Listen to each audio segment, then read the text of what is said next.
they refused to approve that the maid must be prioritized. So these are some of the challenges that we have experienced. But after engagement with the COPTA HOD, the National Disaster Management Center has allocated us additional funding there, which is 109. I'll be reflecting on this. But if you look at what we submitted as the total of the extent of the problem, is 1.8 billion. But we only received 109 billion to respond to this disaster. And therefore, we had to, certain departments and municipalities had to reprioritize it. In 2023, February, we had another disaster. Now, it was also declared as a disaster. It affected 5 district municipalities, including Kresan and Gijima, was the high.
Extent of the problem. The disaster, the emergency projects in terms of the response from 2022, from the money that was allocated, at least municipalities were able to spend that money. As you can see here, this dashboard is reflecting green. It's Winema Mandela, which was focusing on access roads, that WMM, Swinema Mandela municipality, which is in this happening. Then Kabangulu, Nyandi, Zahir, and these are the areas in the main access roads in a number of these municipalities. And then over Tambo is KST, Nyandi, as is indicated there. Now, this is just the detail of how the expenditure was in terms of those floods. We are reflecting green here in terms of expenditure. We have developed this template as the province because we want to track this performance of municipalities in terms of expenditure of these disaster plans. If we had said the reporting timeline was 30th of June, and we are now in August, we want to know, in August, what has been the improvement in relation to that baseline of June? So you'll see that we are putting statuses in May and the current status, because we want to track this thing almost on a regular basis, on a quarterly basis, on a monthly basis for that matter. So here, at least they have been completed, but in some of the areas, if you take Port St. John's, there was an amount that was not spent, but the project was completed. Same applies to other municipalities. So they will be redirecting that funding to other things. But all the projects were completed.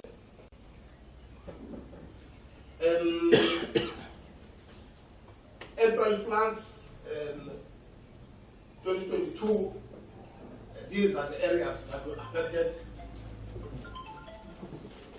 And this is the expenditure in the 2 municipalities. But the only municipality that is still struggling is Ntababulu, but they have since appointed contractors, but they started with that 4% that they spent was only consulted. So that's the only area where there's been a delay in terms of this movement. But this one, in terms of the Department of Transport, has tried a level best in terms of addressing a number of these roads that were affected, including the bridges. The area that is still challenged there is 51 roads that have been partially repaired. As you can see, 122 million allocated. So it's reprioritization from other programs that were meant to have been implemented in a particular year. Education, these are the schools that were dealt with, and we had direct reprioritize. As you can see, 198 million they have to be found to deal with these schools. But if you look at the performance, they still remaining 55% that is not being completed in terms of that. But I think education has made a lot of progress because what they did, they also used the other implementing agents of public works and I think to deal with the previous disasters. And they have covered a lot of ground to clear the 2019, 2021. They are now in the current years disasters. This is the slide on temporary shelters that I was talking to, where we have a serious problem. As you can see, it's red. And even those that are saying that it's not performing, they are M. And we're nowhere closer to green. And the whole slide is that's almost red. Score Tambo, the number of projects, and the milestone was 587. The outstanding one out of that 256 is still 600. It's not almost more than 50%. So we treat it as right. Same applies to Kisani there as well as the Armature District Municipality. And in the overall, out of 2,959, we're only able to do 1250, and there's still 1219 that is still outside, which is a huge thing. I'm not going to judge too much on this. It's just explaining the same thing, that these are the challenges that we've had. I think this slide you have spoken to it.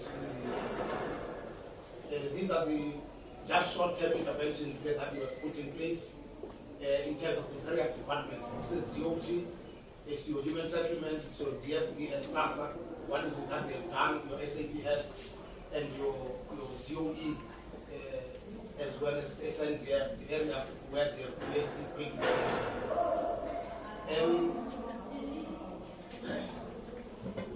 this is Port St. John's floods.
in the disaster that happened on the 23rd of March, it was a 2-hour disaster, but everything was flooded, and as such, we were also assisted by MISA, Provincial Disaster Management Center, and we submitted, there were 9 roads, 9 bridges that collapsed, and which caused them the inaccessibility to schools and clinics and also hospitals, as the teacher said. Now, out of the 20.3 million that has been transferred towards the end of June, we are going to be building them those particular bridges, and that's the money we had already. We're already having a pool of service providers for disaster, and we asked for quotations from them to do then those particular bridges, in particular all those roads, and there is evaluation that is happening to those bill of quantities, so that we can surely by next week we shall then be appointing the service providers to go and start then the work for that. Yeah. So those are the challenges, of the April rains. This side, you found that there was that particular damage, and the work that's always expected from the April rains. These are the challenges that are there, and if we are looking at that, those are the cleaning up of works that are waiting to be done, and these are the works that were done then by the municipal machinery, so as to open up those landslides. And as such, then, if we can look at what has been presented by the DDG, yes, Sandra has come to our our assistance, where they approved 400 million road project to work on the R61. There are 2 areas, Snooker and towards then Ward 7. And then they then said there will be 40% that is going to be towards the SMB development, and there's also going to be this road from here from towns to military base up to then Mambube, which is going to be the road that will be utilized for when then this particular road is from the bridge up to here, it collapses. So already Ramjail was here, Sandra was handed over Ramjail, and there was also a meeting then yesterday of Ramjail, which was then saying everything now is fine, all documentation that they needed from the contractor has been submitted. So they will be then starting then their works then on the R61. They will start from the R61 from Isinoka towards Ward 7. So that's where they are going to be starting. And then the second bridge again is going to be worked on by Ramden, as well as then this bypass from the military base then to Mahome. And I think, Chairperson, that's all that we can talk on the disaster. But then, if we are looking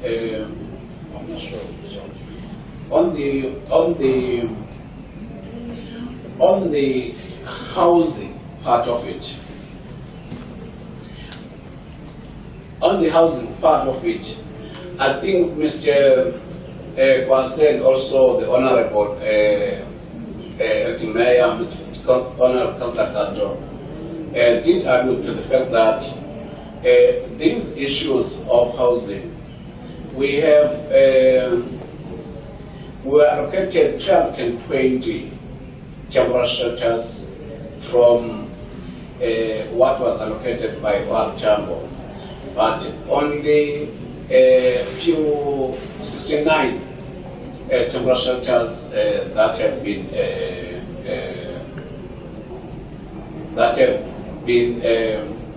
were able then to be provided, but they are not yet completed, but because they cannot be occupied. This is what the challenge is. And we were then saying, if there can be the recommendations that was brought to the executive committee, that if we can really look at the public works that can do that, and those that can do then those particular houses, that can be really defined. So in terms of human settlements, there is really little that has been done for disaster. Thank you very much, sir. Human settlement, very little that has been done. Can you officially introduce yourself?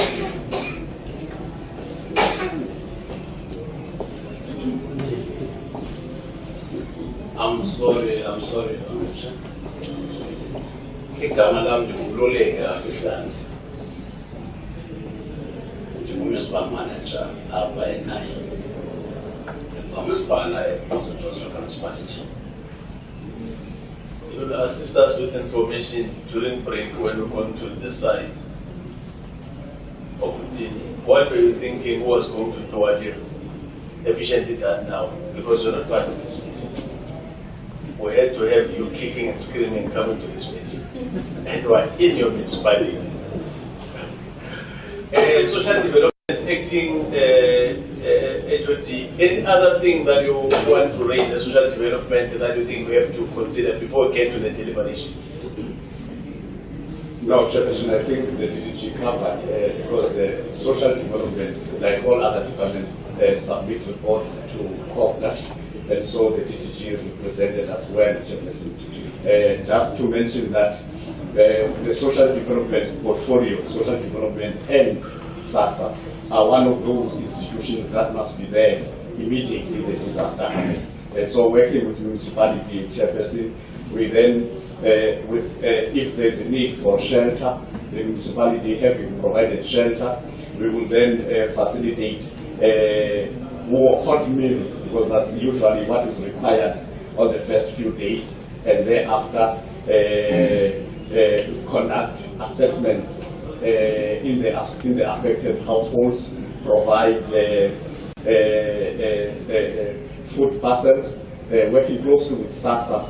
SASA is in a position, the policy allows for SASA to provide warm meals for up to 4 days. And so as a portfolio, we then use that framework to respond immediately.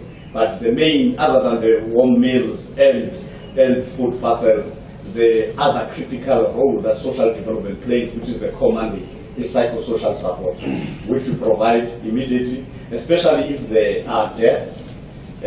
We provide that to the bereaved families, we provide that to the other affected families. Psychosocial support services ends when the social worker has determined that enough has been done at the state. It does not necessarily end after a few days. Otherwise, the DDG has summarized it. We, of course, there are NPOs that are critical, Chairperson, the gift of the givers, you also have private sector that has come to the fore to assist checkers, old mutual, SPA, and of course the municipalities, they do come in to provide, especially to deal with these material needs. People need mattresses, children need uniform, etc. And so it's a collaborative effort. Chairperson. Thank you very much. Thank you. Human Settlement. Thank you, Chair. Chair, we had prepared a presentation, but I think the presentation that was done by DTG covered the main aspects of human settlement. So, Chair, I will run through the presentation, but critically for me is the issue of performance in relation to, if we can go just to slide number 3, which, Chair, I would want to explain that previously, in terms of the emergency grant or relief grant, the Department of Human Settlements nationally would provide funding in terms of Section Schedule 7A, which is a provincial department that will apply on behalf of the municipalities wherein there is disaster. And there's also Schedule 7B, wherein we will apply in terms of Section Schedule 7B. I must say upfront, Chair, to the honorable members and the honorable councillors, that these guidelines from the 1st of April have totally changed. We no longer have what we call your emergency plan in terms of Schedule 7A and 7B. We do have now what we call the Disaster Relief Fund. That is now with the National Department of Human Settlements. What I'm saying, sir, is that, Chair, is that in any disaster that happens going forward, it is the National Department of Human Settlements that will be able to provide the assistance. How, Chair? It will provide assistance in 2 forms. There will no longer be provision of temporary shelters in terms of the guidelines approached by MILMAC, but there will be provision of a permanent solution in form of innovative building technologies. That's one. Number 2, it will also be a provision of building materials to the people that have been affected in these particular areas. And the third one would be a fixing of partially damaged houses, which is what DTG was saying when he was presenting that. One of the most important things is actually the assessment of those particular partially damaged houses, because they then assist with the funds. So, Chair, if I then move, I think with DTG, in terms of everything else, the numbers were correct. But I wanted to stress this point on probably slide 6, Honorable Chair. I think when the Honorable MEC, slide 5, sorry, when the Honorable MEC presented, talked to the issue of funding. For human settlements alone, Chair, waste disasters requires 1.8 billion alone in order to assist the people that have been affected. And these applications, remember, would have been doing it through the provincial emergency fund. We only received about 237 million in terms of that. So that therefore tells you that in order for us to be able to attend to those people without the necessary funding, we are not going to be able to do that. And we have submitted applications to national, but they will not be able to be approved. If you look at slide 6, Chair, you will see the amount of money that was required just for one term was 275 million for us to be able to provide those TRUs. I must say, Chair, previously we are still dealing, obviously, with the previous disasters in terms of the previous regime. And I think then, Chair, we wanted to demonstrate, I just want to run through because most of UTG has said, to demonstrate that we are also providing the permanent solution to the houses that have been affected, especially around OR town. You will see in slide 11, we've got 260 houses that we've built. We've got 850 that we're currently constructing. In this one, Honorable Chair, we took a decision as a province to say, in this particular disaster, let's rather go for permanent solution. Contractors are on site in the various municipalities. I know 49 units have been completed in Port St. John's, 49 units are here, and I think another 97 in the other municipalities, just to respond in terms of a permanent solution. Chair, as illustrated earlier on, the issue in terms of slide 10, the issue in terms of funding becomes a serious issue because we have to reprioritize presented by DG within our available HSBC budget to be able to do that. Those contractors that we appointed in order to respond to this disaster, we did not receive the funding from national as in terms of the policy, but we privatized within our HSBC. But the point within the province is saying that we would really look into what TTG was saying, the issue of provision of TRMs. Let's go forward with making sure that we have a IBT check. Chair, all of these will go to the next slide. I'm just trying to run through the presentation that was shown in slide 12. Unit 12 in, we are going for a permanent solution. Because in most of these cases, your partially damaged houses, honorable chair, are the mud structures. And when you go through the assessment, they are still okay. But once you get sunlight, they get demolished, you know, in all of these areas. So we have projects, what we call eradication of mud structures in the province, which mostly are affected by disasters. But also to say, Chair, we've also brought in the World Tamil District Municipality as an implementing agent for the department in order to be able to deal with that. Those are the projects, Chair, and those are the interventions like 14 that we have said. I think. Go back. Sorry to disturb. Go back to that slide. Port St. John. Progress. Completed 0. OR Tambo is the implementing agent. Yes. Procurement is in progress. Yes. We are referring to the district. To the district. That is not here. Yes. Okay. Yes. They are busy with the procurement there, and That's why here, waiting for them. Thanks, Honorable Chair. But the Chair, those are the key interventions I think in slide 14 that we talked to, we should talk to. But the scatteredness of the roads and all of that. Chair, I must raise the point that MM has also talked to the issue of TRUs that have not been provided in Port St. John. This is correct. We had appointed the housing development agents to be able to assist us with the provision of TRUs within one term. And part of that would have been the 320 in Port St. John's. HDA has failed the department. We must be honest about that. They have not been able to deliver as they wanted to deliver. What we have then done, Chair, was to make sure that we appoint contractors to be able to augment the capacity in relation to the HDA. But also, Chair, the erection of temporary shelters in the rural space is quite difficult because of the road infrastructure. They not the same like you would have a green field area where you put all of the beaches together. As we see, for example, in Kingston, we're able to 222 shelters within a space of 2 weeks because of that. But we must mention that without hiding it, that UHDA has faced the department and will put them on terms. And we do have a warning in the Eastern Cape that sits every Friday at 7:30 as a humanitarian in all municipalities that is able to deal with the disaster. Thanks, Chair. I thought you were going to show us even some pictures according to. It was missing in action. It's sabotage from the out picture. No, it's fine. No, then, colleagues, this is the situation.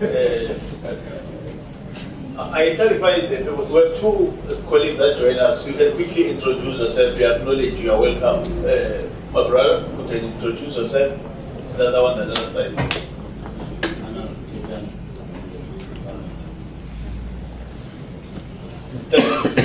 You can come that side. There's no the space on that side, but no problem.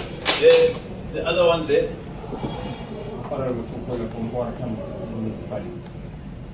We are welcome. Thank you. Colleagues, we are here because we're interested in the progress. We indicated when we started that we came here some time back and we've been growing about the situation and postponing meeting. Now we're here. We have a sense of the situation. I like the honesty in the last presentation because we have been upfront about where there are some serious challenges those that have paid due. There is always a correlation in how people will come to respect and do the presentations. I still have to get to a situation where people will be present and be early and show some signs of being ready when things are in total disorder. I'm not surprised why there are others that were expecting, especially. You can see that report, it's confirming why some of the critical role players, especially the district, because the district is very important for them here. And we are very clear that we are not on a fault-finding mission. We'll always give credit where it's due, but where there are some challenges, even that issue of treasury, TDG that you've raised, it's because of such meetings where what made us, I remember when we went to closer to the university, when we met with the premier, we had to have a meeting as an ad hoc committee. I remember because Mongobele represented the minister, and when we pressed him, the minister that other side was in Davos, and to call and say, no, what was presented by the minister, can you please organize a space so that I can come and clarify? It's such meetings that will assist you to get to the bottom and get the assistance, even in terms of the funding, because once there's a pronouncement at national level, same with the issue of the TRUs. You go to one province, it's 68,000 each. You go to another province, it's 67,000. It is because of the recommendations that were presented by this other committee in Parliament that made the MINMEC to say, what's the use of having this thing? Because it anyway is temporary, and we're wasting a lot of money. Why can't you go for a permanent structure that will be a lasting solution? And I'm happy that now MINMEC is starting to implement what was correctly recommended by the interaction with the role players at this level. But allow members to get the engagement and the clarification question where there's a need and raise whatever issue before we can get to the next one. Honorable members, Mashiko, you'll be next, you'll be the second, Honorable Super will be the last one. Chechande, you are also part of the list. Thanks, Chair. When I write things, don't look here and raise it before I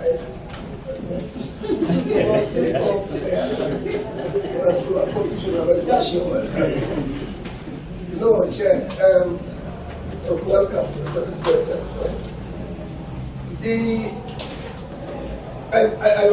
I will just let me start where I was supposed to end the issue of the TRU. Was indeed the TRU by its own nature, it is a temporary relief for people who are affected now and who might not have a permanent debt or even a place to sleep tonight. And if it becomes a name that exists for the entire year, it loses its meaning. Because the meaning should be temporary in order for you to help the people to settle better. And I know that there are people in processing cases and we say, no, they think that thing should be permanently dependent. It's made up of plans, it can sustain itself, it gets rotten in the process very soon. So that you're consistently going to build. But one point, I think the meeting must not forget that we pegged deliberately the OR input. So whatever is said on OR shall not be discussed now because there is no good for OR to present to us. So everything that is said about them, I think we need to ignore it. Now, in the process then, and in your opening, DDG, you said that a disaster unattended to for a month, it can be extended to another month. Thereafter, the respective department must start budgeting in a normal course how to react to this disaster that has been seen that has not been funded within that 2-3 months that I'm talking about. Now, the disaster I'm talking about, some of it happened in 2002. Why is it still a disaster? In that accession. So there was a budget passed in 2023 and so forth and so on. Did the department implement that view that is a very sound thinking that can help us to move away from the permanent disaster mode. And if not, one will want to understand why are we not wanting to use it as a method of things. The second point is that you see, Chair, in the meeting, maybe to have a big meeting, it does not have that much of a smoke. If we are not all going to be concentrating on what you said, and we just in the meeting because we are supposed to be, but we're not concentrating on the meeting. Sometimes to me it's service. Because if you look at the inputs by the two departments, they once they talk to one another, they do contradict one another in a way. We really do need to, because the meeting must know that it might be our last meeting as a committee with Eastern Cape. We need to write something in Parliament. It's called a legacy report in Parliament. It is called legacy report because it must be presented to the incoming administration in order for them to know what was happening and how to finalize it. Now, in 2023, we cannot finalize the disaster of 2022. We are still going to be handing it over to the next administration, which is the 7th administration in 2024, with no answer to the problems that has befallen our people here in this case. It is a little bit problematic to ourselves as a structure because we really need to show the President that which was given to us as job was done. And this report does not show that we could have done that. For an example, you are saying in Port St. John's, all the projects are done. There is even money that has not been spent, which we think it will be reprioritized. In the morning, I wake up early in the morning and I ran up down to here from the hotel where it is called Mangasi. I ran down the road. I came across a bridge here. The bridge is this size. It's very strong if you look at it. But the passage of water is blocked by a rubble. The rubble has closed all the holes that take water upstream to downstream. And it can show that this was not done yesterday. It has been like that for some time. And it shows that this water, as it comes upstream, because the holes that is a passage has been closed by a rubble, the water has gone up above the bridge and to the downstream part of it. And you are saying all the projects are done. And if it rains tomorrow, that water will still go above the bridge because the passage through that which water must go on the downstream has been permanently closed. There are heaps of sand on the other side of the east of the road and heaps of sand on the other side of the north. So the possibility of that water being gone through does not exist anymore. That bridge is not a bridge. It is actually something that will allow water just to go across. It's just but one that I have seen. We might speak of some other things. So to me, and that's why I was saying, we must not be malicious in what we are saying. Somebody, when And I know, the honorable co-chairs, we have seen these things. You get a good report in the meeting. When you go out to the project to see, it's a different story. And it has happened all over the country where we went. And he likes to praise very soon. And he withdraws. Let me tell you, things like the said about him, he can withdraw immediately after you get into the project. Because that's how we work. If we do not get what you write to us, we say it to that you misled us. You misled us. We must say so. Because we are not coming here with preconceived views. When we present, we are convinced we'll say so. But once we get into the project, we get a different story. We'll tell you again that no, we'll withdraw what we said. And that is what the official are going to do. So to me, we really need to fat pots on Johns. We really need to speak the truth to where we are. Because we are going to give the final report. And this report must sustain ourselves to be relevant to Parliament and to the Speaker when we give the report. But finally, because this is what we raised, myself and the honorable member when we came here, what you call you're saying it is the pass-through, the proper name is the bypass. Was we were worried. We came up the street and the road is so narrow, it is one stream, and it shows it is the in and out of this area. There is no other way you can go to get out. If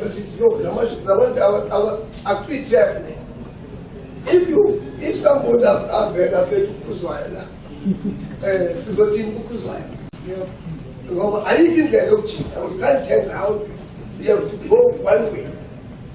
And you are now saying you're giving yourself the thinking of that bypass. How far are we? What is the plan? Besides the aspiration, what is the plan? Is the plan achievable? And how long does it going to take? Because I can bet you were talking about it. The people who are doing business along the road, they might be interested in helping, coming to the fore to get the bypass. Because it makes business sense to them. If we can come in and out with ease. Now it is not. So what is the plan? Is there a plan? How visible is the plan? How achievable is the plan? If any. Thank you. Thank you, Honorable Mashiko. Honorable Tata. Thank you, Chairman. Chair, let me first appreciate the report by the presenters and also agree with the latter speakers that the two decisions that are taken by Human Settlement Women, I'm agreeing with them. The one of the temporal stretch and as well the one of the time frame for the disaster. But in my mind, I need clarity to my DDG, Mr. Kowase. One, if you're saying you will be doing the permanent solution, I wonder if you are taking into consideration that by that time you'll be having people housed in community halls. What is the time frame for this permanent solution versus what I have asked about people crammed in a community hall or else in a church? Because when you take those decisions, you must also think about the affected persons. Two, on the issue of 3 months that you have agreed, that really it's good idea. But at the same time, I'm just thinking aloud, aren't we setting ourselves up for forever having people asking us that from 2017, we were asking the department to help us, we were affected by disaster. If you are saying 3 months and then you are not going to give the affected departments the budget to continue clearing the challenge of disasters. You expect them to use the same budget of service delivery for normal human settlement delivery.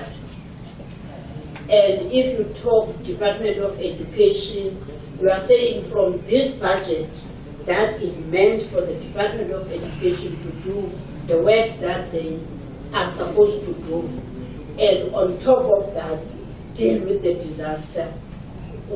Aren't we setting ourselves up for failure? It's the question that I have in my mind. In all this presentation, I didn't hear, except from who Mr. Kwa said, that in Nelson Mandela, they did have people that were housed in community hall or else in the church. By now, where are we? Are they released from those community halls and churches, and are they given a solution permanent, as you are planning to do? First, a civil settlement, but with clinics which are key for health purposes, and as well with schools. Where are we? Have we dealt with our disaster challenges in terms of those two departments? If not, how far are we in budget? Did we have a budget and have we spent our budget as expected? It should be one chair that I guess. Yeah, so that's one chair. Thanks. Thank you. Honorable Wood. Ngozi staff. Let me start, Chair, with the St. John's.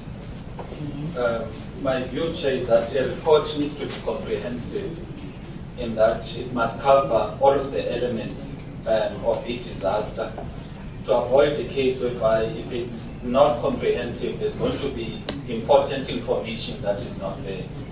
When I was going through the report, in my view, it seemed as if it is just a financial report, or predominantly a financial report concerning the St. John's. There is no information that talks to whether there's a certain number of people in the temporary shelters, and the number of temporary shelters, and why some of the outstanding shelters are not done, the families that are dependent on social assistance by the Department of Social Development. There's no such information. So it makes our commentary on the St. John's report to be difficult, in the sense that we do not have the full view or full picture of what is the status of the municipality in response to the disaster, taking into account the different elements, or the different elements of the response to the disaster.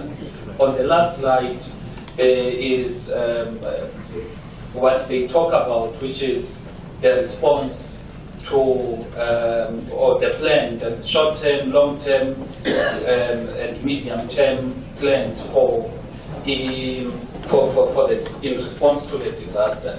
But most of these things, they were raised last time we were here.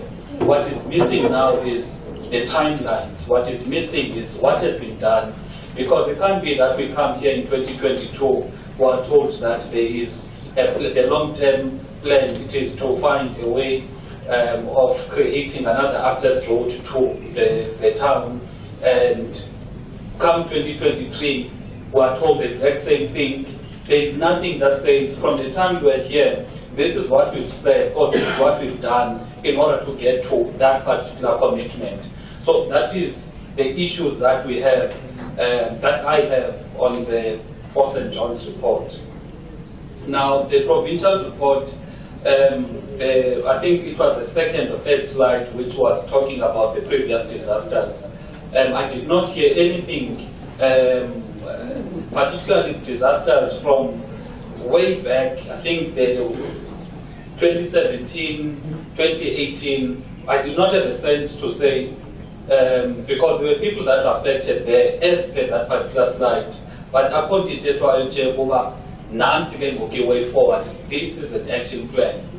Now, there's also the rehabilitation and reconstruction slide.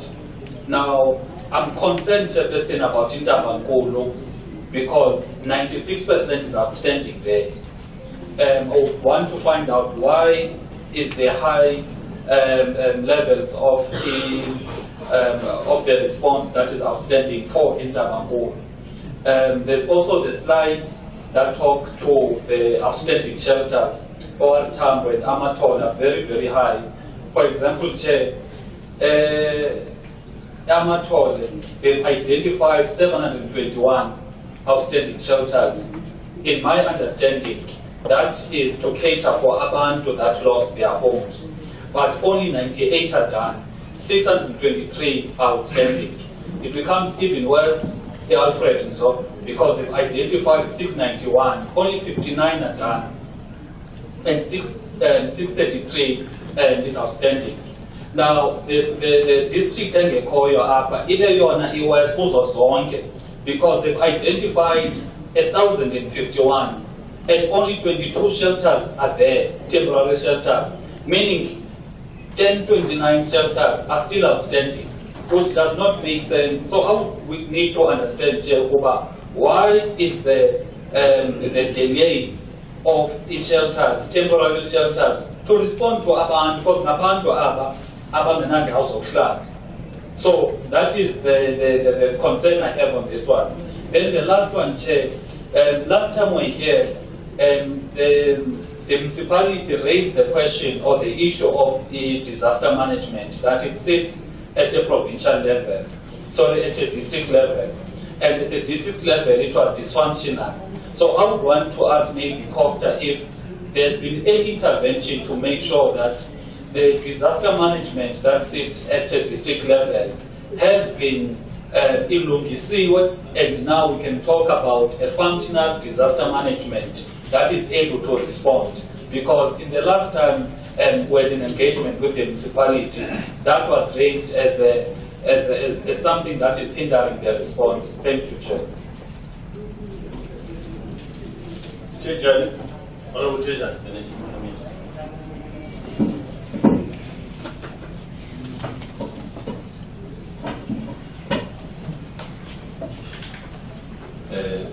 good morning, Chairperson, and the MEC and departmental heads in the MM, and all councillors present.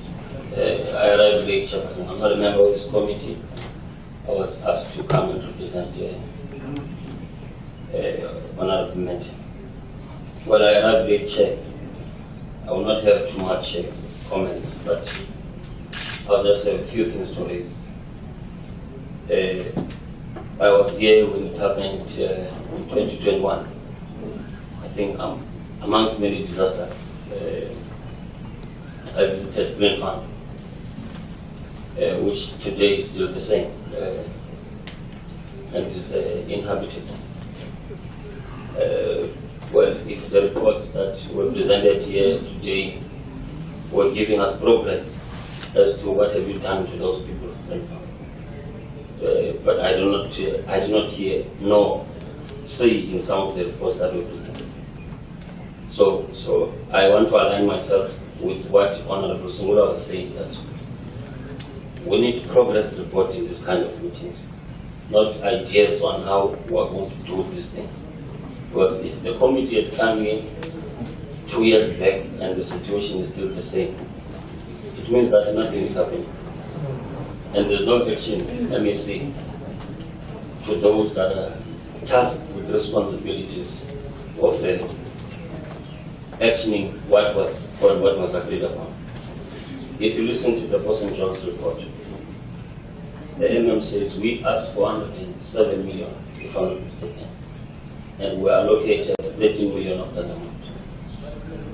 We utilized and we saved. They even write there in their report, they say we saved 237,000. While you had asked for 107, What is the saving? I don't understand. Because you asked for 107, you were given 30, and you are saying that you have savings. Banja.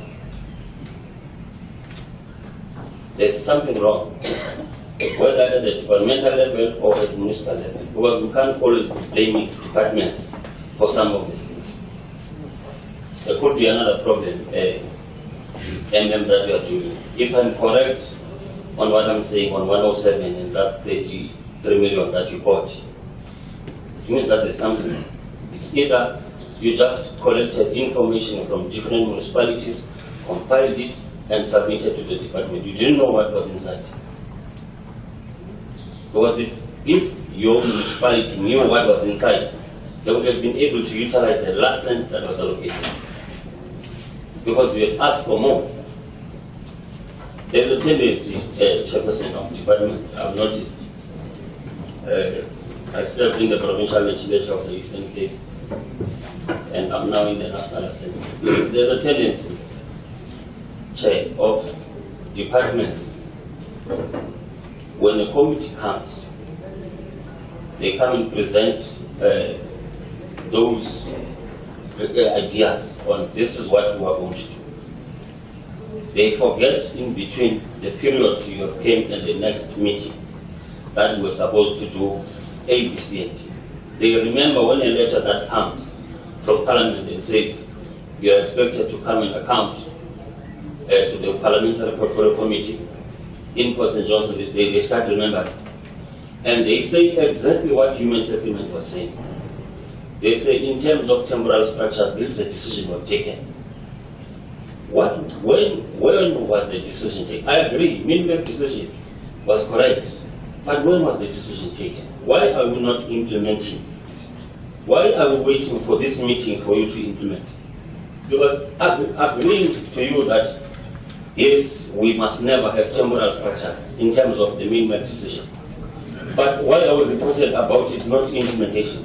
So in the past 2 years, these people of Greenfields, they could have benefited from that decision. Why is it implemented now? Or why are we only talking about it when the Portfolio Committee visits it? Because we should have been able to see progress in the decision of minimum in respect to that area. So there's that tendency of wanting to try and impress, and when you go to the ground, it's different. Department have got that tendency, and they must be told without fear of anything. Because if you will come and this term is ending by the way. So if you come here and listen and go and come back again, it's still the same thing. It means that even ourselves as members of Parliament are part of the problem. Because we're not doing any action to those that are supposed to be acting in responding to the challenges our people are facing. So, this was the chair, maybe when we go to Green Farm tomorrow, you'll be able to see the condition there. We are from this area, so we know what has happened and what has not happened. Thank you very much. Thank you. MEC, Acting Mayor, MMDDG. It's time now to get the responses. We've got a sense of the situation as we're here last year. Today is not a surprise or an unannounced visit that we're just dropping in Eastern Cape so that we can check how far you've gone in terms of what you promised to do the last time we were here. But we made the necessary arrangement and the plan, and that is why the DDG, when you said you were assigned somewhere and then they have to redirect you. But remember, you said today they assigned you somewhere and then they had to redirect you. That is why you were late here. I got worried when you said that because my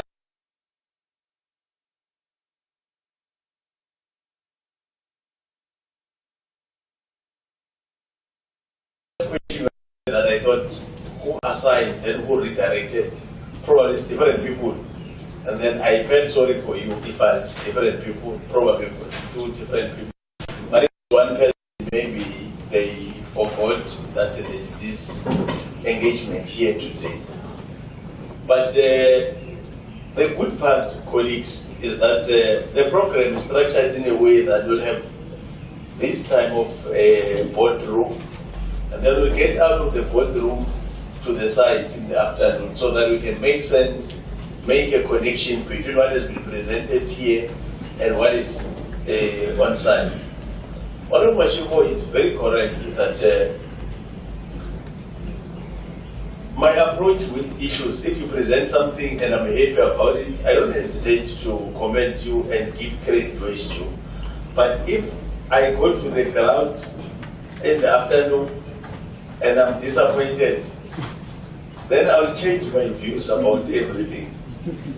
But that is why the last presentation, I was happy when you were upfront to indicate about the shortcomings of the agency in terms of assisting, because it's no use doing a cover-up where there are challenges, because we're in this thing together and people on the ground, it's like us here, we might come from maybe 10 different political parties, but it's not an issue when you go to the ground and when you want people to account and do oversight. It's not even an issue.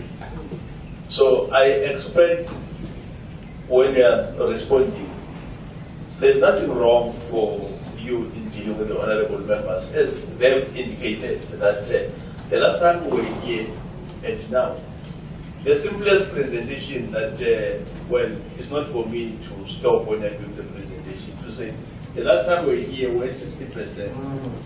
Now we're at 70%. Then we can see there's 10% improvement. Or we're still at 60%. We've got a challenge. These are the challenges, so that we can be able to be part of the lasting solution. Remember, as has been said, it's not a secret. We all know that the term of the current administration is coming to an end next year. It means we're going to have a legacy report that will refer to those that will come to Parliament, legislature next year to say, but these people, they went there, but what is that is coming out that is going to assist us? And there are issues that need some immediate attention, and we are not going to postpone. That is why we're here. So I'll start with you, MM, from the municipality. You might have noted the issues. You can quickly respond.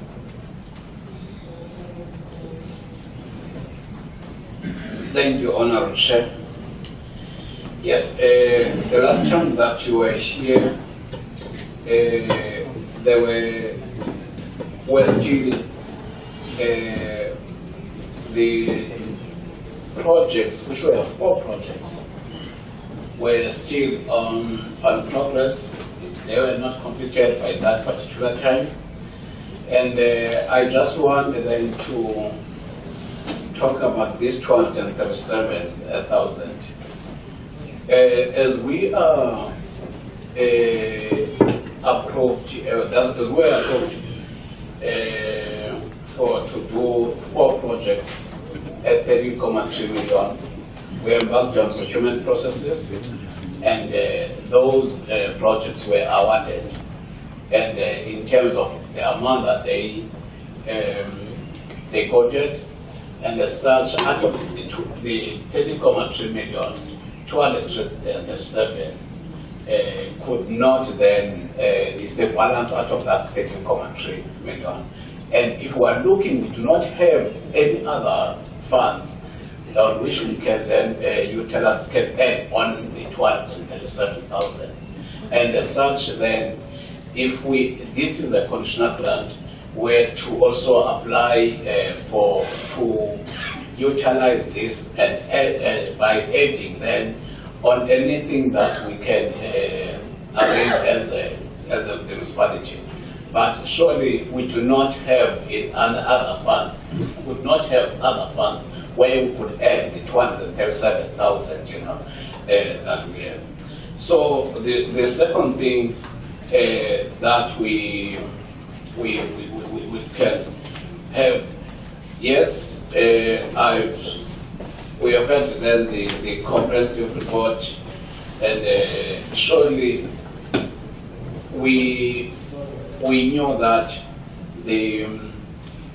as we had presented the report, the disaster report, there are different departments that were going to be reporting on, of which our colleagues from Human Settlement had done the report, as well as the DSG. But then other projects, for instance, the bypass, we were dependent then on Sunral. Sunral indicated that to us that when they issued out then the advert, it was non-responsive, and they had to issue another advert for these particular projects. That is the R61 project. These are the ones that they have awarded contractor on Jet 2. And as such, then they had to re-advertise until such time then they appointed around there. Otherwise, some of these projects, some ran then placed them to do them, you know. So we relied on them when then they say they've appointed them they are a service provider. So I just wanted then to clarify the issue of the saving, that it was not a real saving, but we were unable then to utilize that towards the service, because it would need other funds that we are unable then to organize. Thank you very much.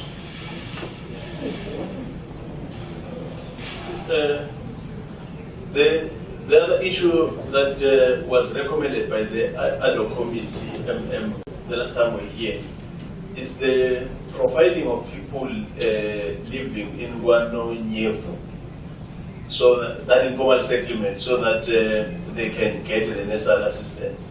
You remember the story of the informal settlement in I think, yeah, it's Guano Nyevu. Don't you have such an informal settlement? Yes, yes. When we here, we said it will be good to provide all those people that are there so that they can be able to get the necessary assistance they need. DTG, why is this thinking about one union? DTG, I'm now directing you, they've assigned you in a different place, and I can see they want to take you to outside. No, I think I assisted you.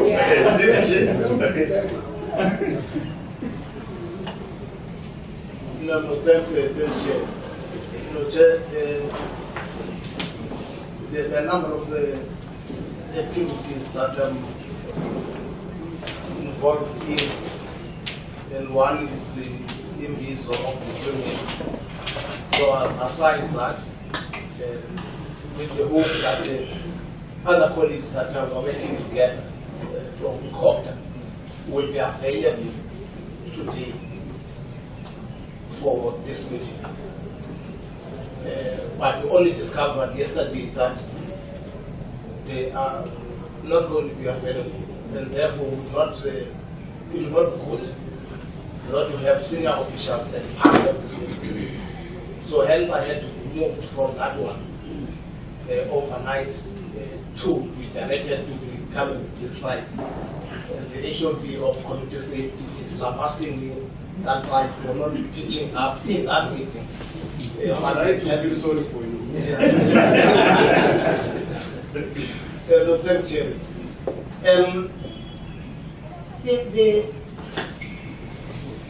Indeed, the temporary relief is a temporary relief.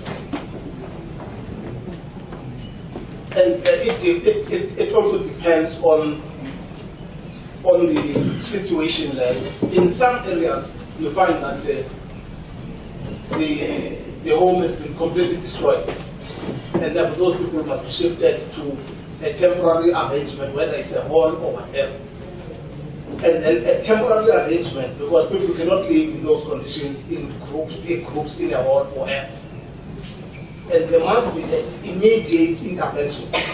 And then human settlement comes in with the temporary structures, which is a more decent housing arrangement. But it's still not permanent state. But there are those, for instance, in Kenya, in Port Elizabeth. They are in a wet area, which is below that line. And they are refusing to move away. Even if there is a disaster, they are moved. We intervene, put them in the halls, immediately dries up after the disaster. They leave the school, they go back where they were. So there is also that arrangement of the temporary arrangement in the form of halls for purpose of ensuring that the area dries up and then people are able to move back. But I think we can't do away completely with the temporary arrangement. But it is also proper to say, in areas where we can just go straight for the permanent solution, let's go with the permanent solution. Because at the end, we are going to be expected still to come with a permanent solution. And you see, one complicating factor is how, South Africans are more, they are now understanding better their rights, their constitutional rights. Now they are beginning to take government to court now. In the past, they were not that keen to take their government to court, but today they are. Because today we are going to provide this permanent solution to this one, affected during a disaster. And then that 3 months passes on. And therefore your response, you can't claim that you are still responding to a disaster because it's something that happened a long time ago. And according to the Act, disaster is for the time frame. But the one who was not given a permanent solution will take you to court because they were all affected by the same thing. But you responded to some and you did not respond to some within that period. So we have hence something. We can't do away with temporary arrangement. In some areas we need a temporary arrangement up until we have enough budget for the permanent solution. But in some areas we go for the permanent solution straight. So now I think we just need to look at the situation there, but ensure that at least we say the full matter, because the temporary strategy has been prepared, which is the campaign that we're getting now. And then we are forced to do a replacement. Same applies to education. Education has been a single problem. But at this point, they are more now organized enough to say these temporary structures must be able to be dismantled and packed. And they have now even sourced a service provider that constructed them to refurbish those that have fallen windows, to put them back into the right condition, so that they can deploy them to the right spot. That's what they've done this year. That's why we have not had serious problems at the beginning of the year in areas where there have been disasters that are affected. So that's how education is helping this day. Whilst on the one hand, they are budgeting properly for the building of a permanent solution in the school. So I think the model of education is a model that we need to also learn lessons from. When I was saying that the projects were completed, I was talking to the projects that were allocated funding. So I even listed those and also the funding that was and how we were trending funding per project. Of those 4 projects that were allocated that budget, those were completed. But given that the municipality requested huge amount to deal with the whole disaster and they were only given 30, a number of projects have not been started. It's only now with this line that the MM was talking to that there is additional funding. But I'm going to ask at some point who my learned friend from the PDMC, from the Provincial Disaster Management Center, just to explain the latest developments in terms of how Treasury is now proposing their allocation to disaster recovery allocations to municipalities. I think they are also informed by the fact that municipalities have not been spending well on conditional grants, all of them. Now, including this one, which is very critical, the disaster. It's only now that I think the Premier, through the Premier's Intergovernmental Forum, is really trying to hold everybody accountable for the performance. Because if we don't spend on the conditional grants, the money returns back to treasury.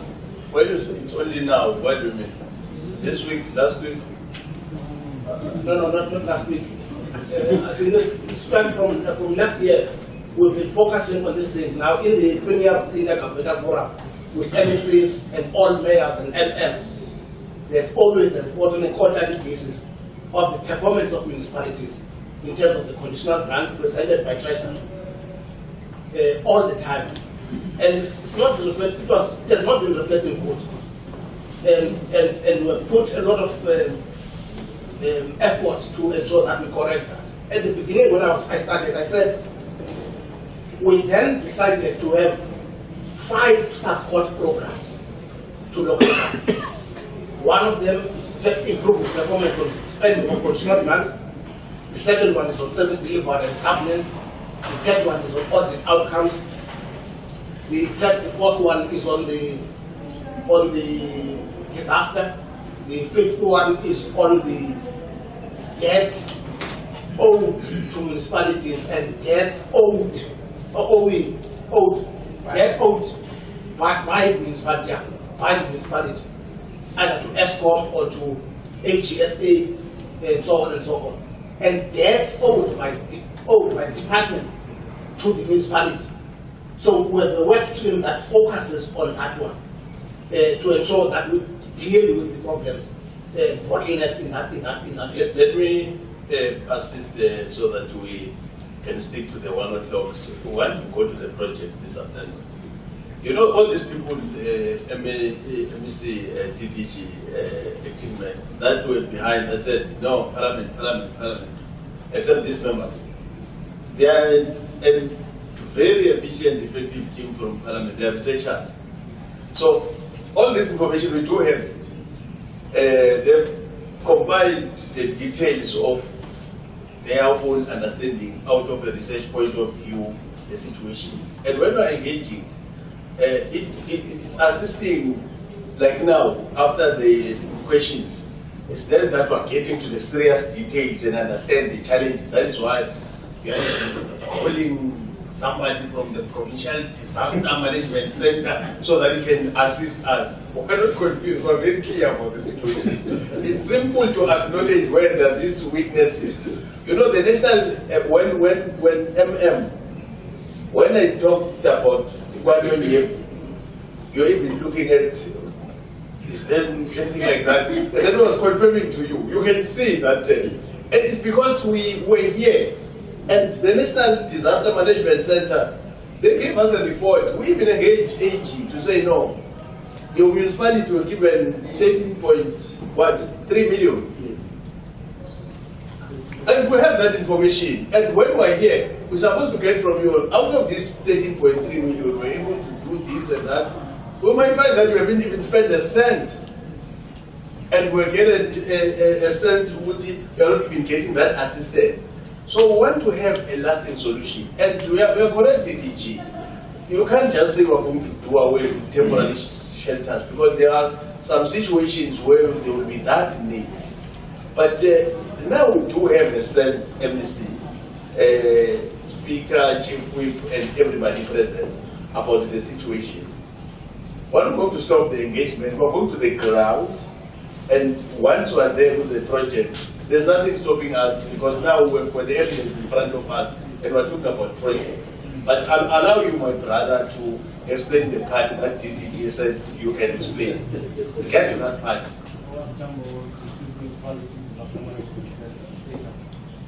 No. Anything that has to do with OR Tafo, let's pack it because we have them tomorrow. Not unless it's something else. But I can allow you. No, thanks, Chair. Maybe let me start with the issue of green farm. One will be able to check what this is the see one on you.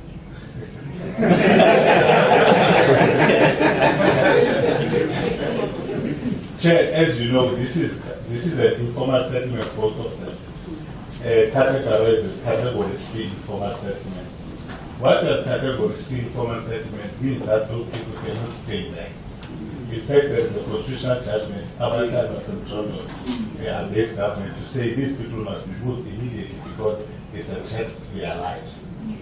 We have then, Chair, since the meeting, obviously we were here and I was here, engaged with this to find land where we can move in Abadwapi, Pacific Farm, because those people should not be staying there. The municipality, I believe, has a court order to evict those people. Because every time quality disaster, they'll always be affected. We have identified some land parcels around St. John's in order to be able to assist. And we have got a total between the two informal settlements of 717 households, not people, there's about 717 households within the informal settlement. So what's the solution therefore, Chair? We have gone to identify pieces of land around St. John's. And you would see when we are saying it's a local municipality land and privately owned land. So within the town of St. John's, we don't have a space to relocate those people. The solution is to take those people away from St. John's, 8 kilometers away. But the community is saying through social facilitation, if you want to take me away, and those people, through some social facilitation that we've done, they are saying, we are prepared to move, but give us a human settlement. Don't take us and give us a site where we're not going to stay. So therefore, there has to be an engagement at a DTM level where in all sector departments come in and say, are you then training police? Are you then doing, because if you are taking 800 plus households to that particular area. So we have this land that we are getting checked is privately owned, and we have engaged some of the sellers of the land, the extra land. Some of them are willing to sell, and some of them are not. But the Department of Human Settlements has made budget available in terms of relation to be able to assist the municipality with the purchase of that land. So what is very critical we do now, Chair, is to make sure that the intensive, resolution that was taken to say, let's profile who is there. Because remember, some of the people that are in the department, the people that we build houses for in Maheng, they were moved to town because of the economic value of the town. So what then needs to do is that proper social profiling of who is there and who owns those areas. And then we have engaged actually with the MM on this issue around the farm.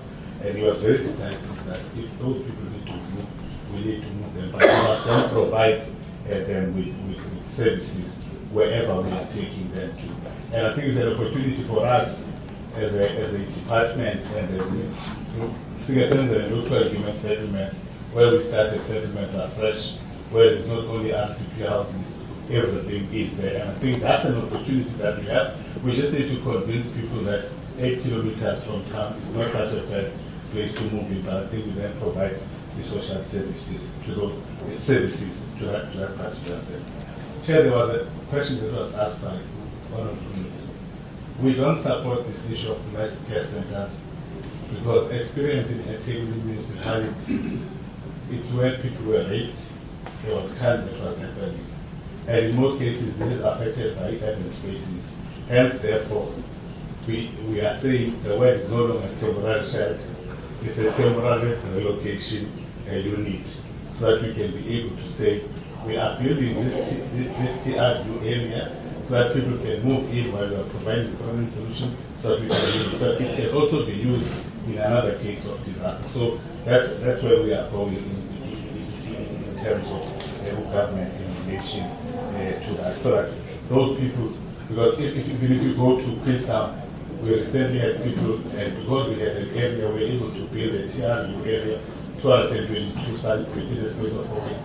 Get people that get the service and be able to do that. But also in what we've also learned in the municipalities where in the urban space, the government rented flats for our affected by disasters, so that individual families move into individuals and participate. But something so we stand for another program to do so. I don't let me respond to those chairs. Thanks. Let me allow Honorable MC Williams to comment before I can get to the next one. Thank you very much. Thank you very much, Honorable Chair. Yeah, Chair, I think on the time frames in relation to disaster declaration and when it comes to an end and how it varies provinces,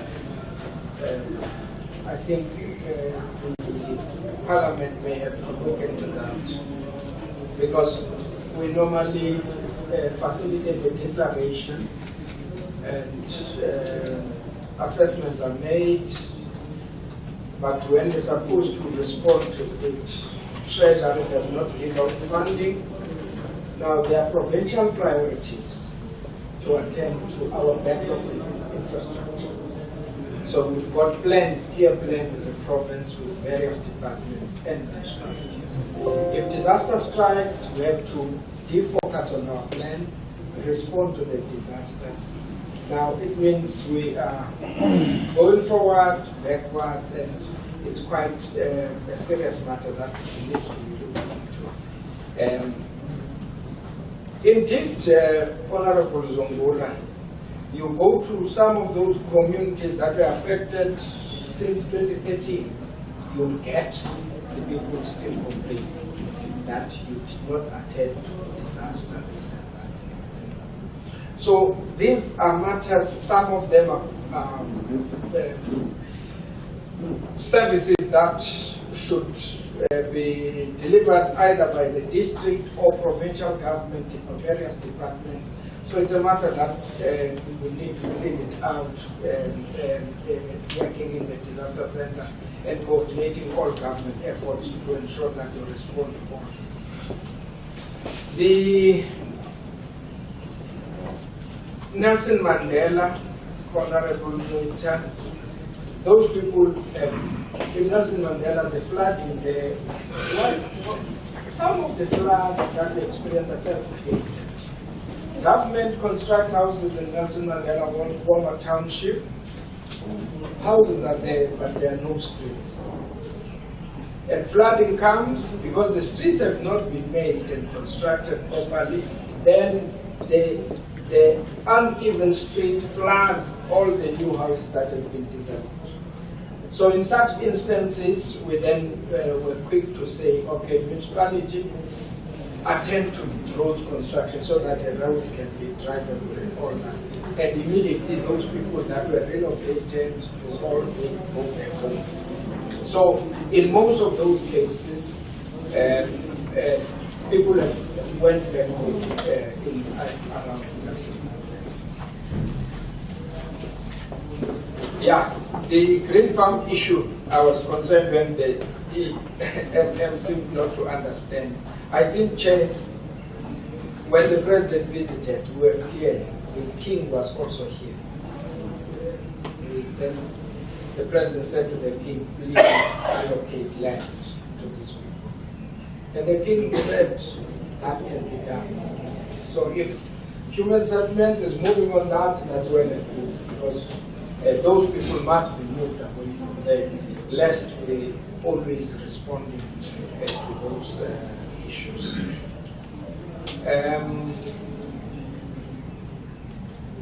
On the capacity of OR Tamba, I think they will indicate it tomorrow in their report. But when we did an assessment, what we do, Chair, in December is our disaster season. So we do capacity assessment and advise municipalities and what that you don't have equipment, you don't have vacancy rate. So we did that, I think, before I left for the national conference in December, we did that, and it's still there in my mind. We did the assessment as we identified that Lower Tambo to attempt with the financial year that has just begun in that instrument. Only problem, they are now under financial recovery through National Treasury. So OR Tambo will a bit struggle to implement all the recommendations that we've said they must do in terms of capacitating their disaster center. And we know exactly, Chair, what creates this problem. It may not be for the committee, but the pilot project on implementing the exact system that Parliament implemented in terms of oversight, committees, and so on, is quite heavy financially. It has resulted in actually somewhat two municipalities, because the speakers must be fully fledged to be operational as Parliament do with researchers and all that. Now, I don't think as local government we're yet ready for that kind of expenditure. So it somewhat drains the municipalities' finances, and it's a matter that we need to do.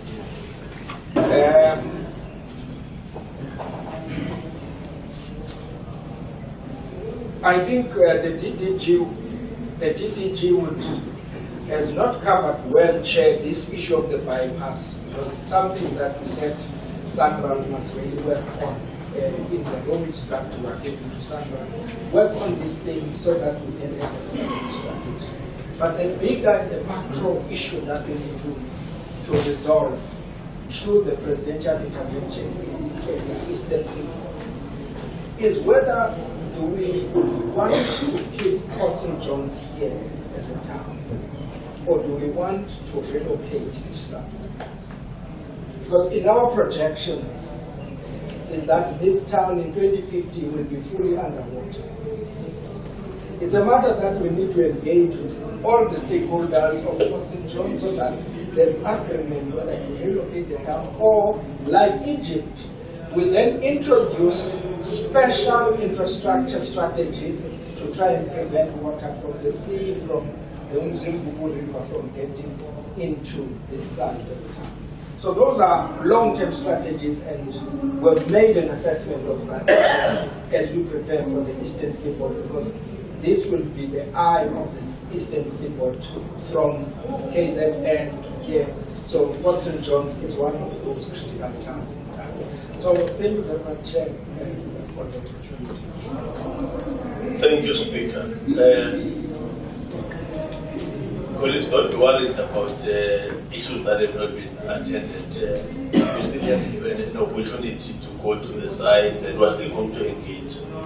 But I'm happy if Parliament deployed people to come and work, and then we happen to have those that will be running, and then they say things, and then we must discuss the running part with when I was running in the Eastern Cape. So that was when I had my friend in the sport fanatic is healthy, so it's a good thing. That question has not been attended properly. It's part of the that is being addressed when we get out. Yeah, wherever you go, you must know that he will just get an opportunity to go out, and he is going to assist the committee, and we like that. But now, Nola, I don't want to be accused that I delayed the meeting. I had a plan for people not to see the sites. Now you tell us what is happening from now so that we are on the same page. But otherwise, MSC, Speaker, Chief Whip, DDG, MM, everybody present in the room, we've got a better sense. And what is good is that what we said when we started with this engagement is not for us to fight. It's about to appraise each other about the progress, and then from there we make the necessary correct recommendations so that we can assess the situation. People at the local government get the whole phase of service delivery. It's different to somebody coming from national and talk about these issues. And when these people are protesting, even if I can be staying in the same area, I won't be an issue, but they will go to the council and say you must succumb. They even forget that I'm a public rep. yet we have to. So we are mindful of all those critical challenges, but at the same time we have to be very frank and honest as and when we come together and do the oversight and there's a task at hand. Sisnola. Yes, Chair. All right, thank you, Chairperson. According to the program, we're supposed to break for lunch, where everyone will then try to source something to eat. After that, then we go to the site visits. But Chair, if we may propose that we'd rather go straight to the site visits, and then after that, then we can do lunch wherever people feel comfortable, as and when that is. The first site will be guided by the municipality. I'm not sure who exactly from the municipality will be guiding us to the sites. I'm told that the protocol officers have already gone there to try and establish the safety and everything and check if the site is ready to receive us. And we've received feedback that the first site is ready. But we just need to get a confirmation as of to who exactly from the municipality will be leading the delegation to the actual site, and will therefore give a background. Which site, so that it can be simple for them too? Let me just quickly get into it, Chair.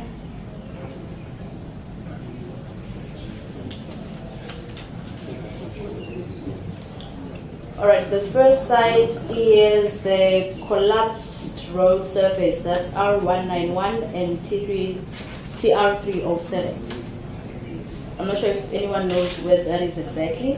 The second one would be the blocked 500 meters of the TR229. That is the sinkhole and the Ngulini Bridge. I'm not sure if that's the bridge that we came through, or perhaps it's somewhere else. And then the third and the last site is Mngazana Bridge on the TR305. So I guess we can get a confirmation. Chair, I see a hand through. Assist. Where is that?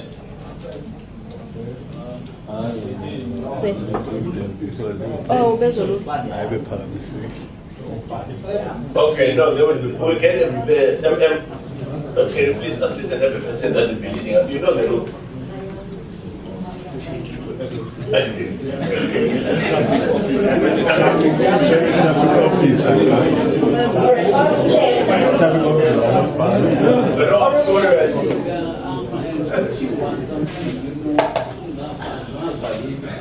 You were supposed to introduce Papa. You were